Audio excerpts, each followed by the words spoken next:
Sebuah operasi penangkapan presiden yang berlangsung cepat dan tanpa perlawanan berarti bukan hanya kegagalan militer. Itu adalah kegagalan total sistem ketahanan nasional, intelijen, komando, loyalitas, dan kehendak politik.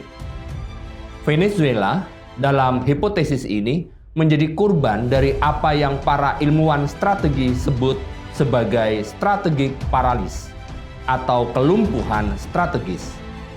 Podcast kali ini akan membongkar elemen-elemen yang bisa melumpuhkan itu. Dan yang lebih penting, bagaimana Indonesia harus merancang sistem pertahanannya agar kebal terhadap paradigma serangan semacam ini.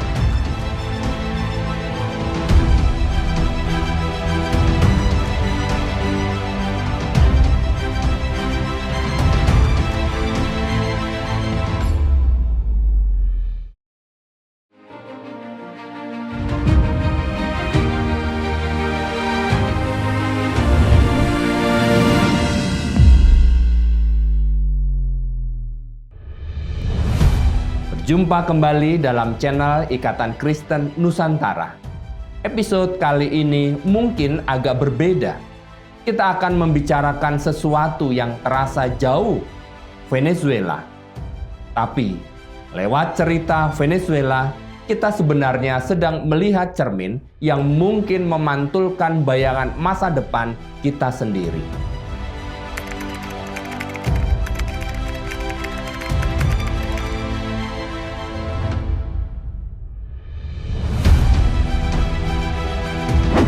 Awal Maret 2020, beberapa tahun yang lalu, dunia dikejutkan oleh berita dari Departemen Kehakiman Amerika.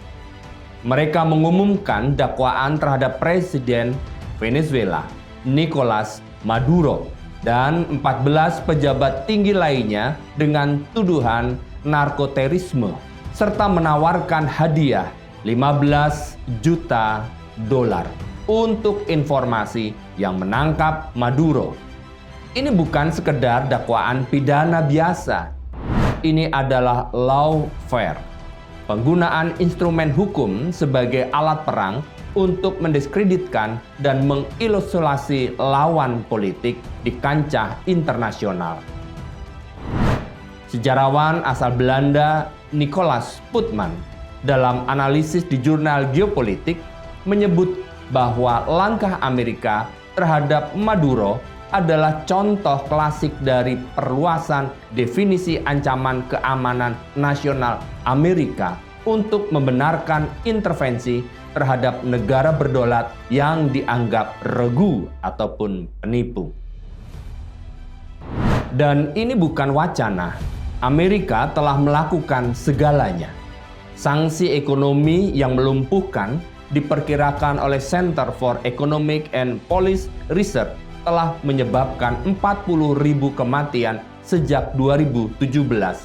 Pembekuan aset, pengakuan terhadap pemimpin oposisi Juan Guaido sebagai presiden sementara, dan dukungan terbuka untuk kudeta. Intinya, ketika diplomasi konvensional dianggap gagal, Amerika dan sekutunya memiliki kotak peralatan atau toolkit intervensi yang sangat lengkap.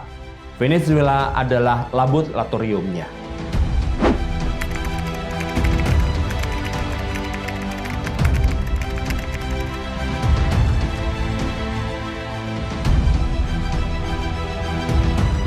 Lalu, apa hubungannya dengan kita? Kita bukan Venezuela. Indonesia punya stabilitas politik yang lebih baik, ekonomi yang lebih terdiversifikasi, dan posisi diplomasi yang netral aktif. Tapi dalam narasi geopolitik global abad 21, ada beberapa titik tekan yang mirip. Pertama, sumber daya alam.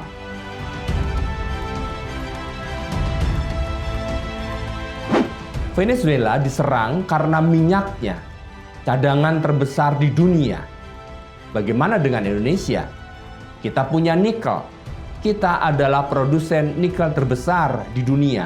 bahan kritis untuk baterai listrik, dan pertahanan. Cina sangat bergantung pada kita. Amerika dan Eropa berusaha mati-matian memutus ketergantungan rantai pasok mineral kritis pada Cina. Dalam laporan Critical Raw Material Alliance, Indonesia disebut sebagai negara kunci sekaligus titik resiko dalam persaingan Amerika-Cina. Kepemilikan sumber daya strategis adalah anugerah, tapi juga magnet resiko. Kedua, posisi geostrategis.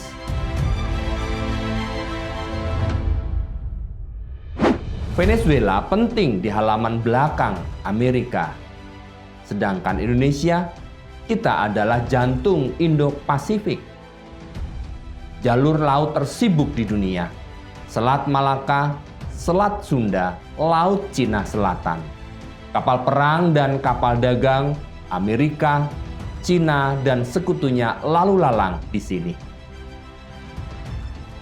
Mantan Panglima TNI Jenderal Purnawirawan Andika Perkasa pernah mengatakan dalam sebuah forum di CSIS bahwa kedaulatan kita bukan hanya darat, tapi lautan dan udara di atasnya. Setiap anomali di sini adalah ancaman langsung.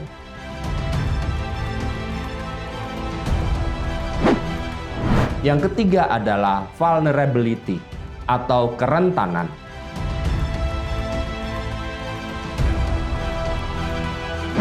Venezuela runtuh dari dalam karena ketergantungan pada satu komoditas, korupsi parah, dan polarisasi politik.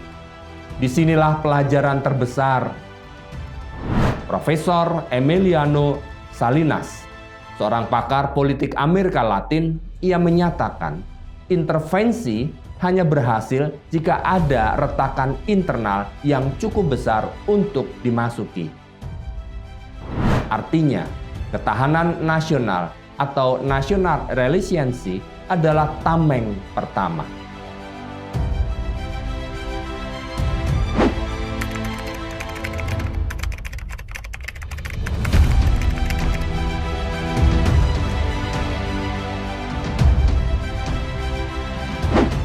Jadi, jika toolkit intervensi itu nyata, apa tameng Indonesia? Pertama, ketahanan ideologi dan politik. Ini fondasi.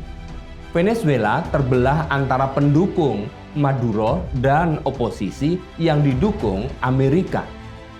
Prinsip kita, Pancasila khususnya sila keempat, harus jadi penangkal utama terhadap polarisasi ekstrim.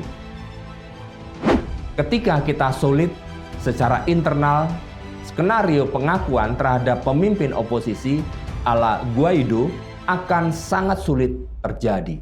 Konsensus dan musyawarah adalah kekuatan kita. Kedua, ketahanan ekonomi.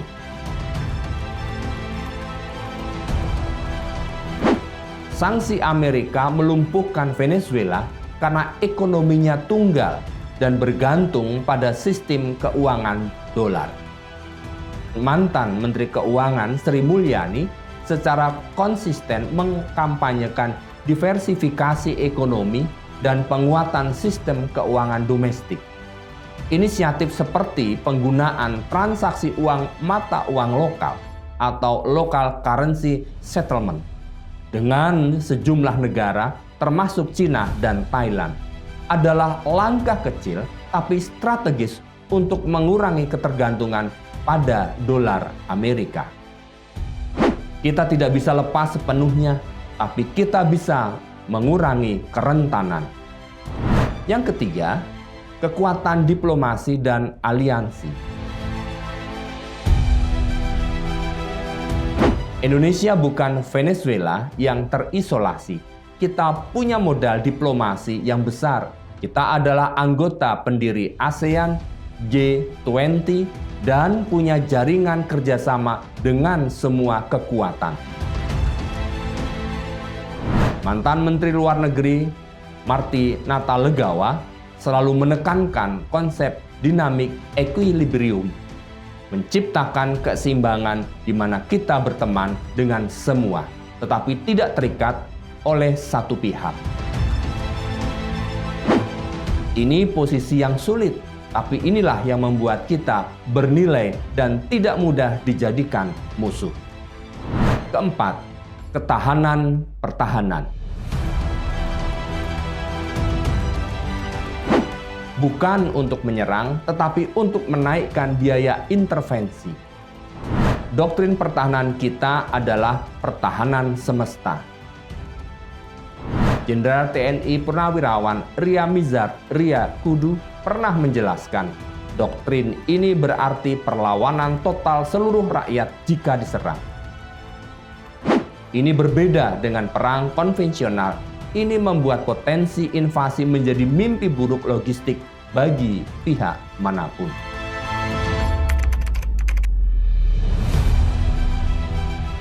Jadi, apakah kapal perang Amerika akan mendekat ke perairan kita untuk menangkap seorang pejabat? Sangat kecil kemungkinannya. Itu adalah skenario ekstrim. Tapi lawfare, perang sanksi, perang narasi, kampanye pelanggaran HAM di media internasional, dan dukungan kepada elemen dalam negeri yang tidak stabil, itu adalah alat intervensi modern yang jauh lebih mungkin. Belajar dari Venezuela bukan berarti kita paranoid, tapi berarti kita waspada. Kedaulatan bukanlah sesuatu yang given, yang sekali merdeka maka abadi. Kedaulatan adalah proses. Ia harus diperkuat dari dalam lewat pemerintah yang bersih, ekonomi yang inklusif, dan persatuan yang nyata. Ia harus dijaga dari luar lewat diplomasi yang cerdik dan pertahanan yang kredibel. Venezuela menunjukkan kepada kita bagaimana sebuah negara bisa terjerumus ketika ketahanan dalam negerinya rapuh. Indonesia punya semua modal untuk tidak mengulangi jalan itu. Tapi modal itu harus dikelola, bukan disia-siakan. Kedaulatan kita memang tidak di ujung tanduk, tapi ia selalu dalam ujian. Dan ujian terberatnya adalah menjaga agar retakan dari dalam tidak pernah muncul. Terima kasih telah mendengar podcast IKN. Mari kita terus berpikir kritis dan sampai jumpa di episode berikutnya.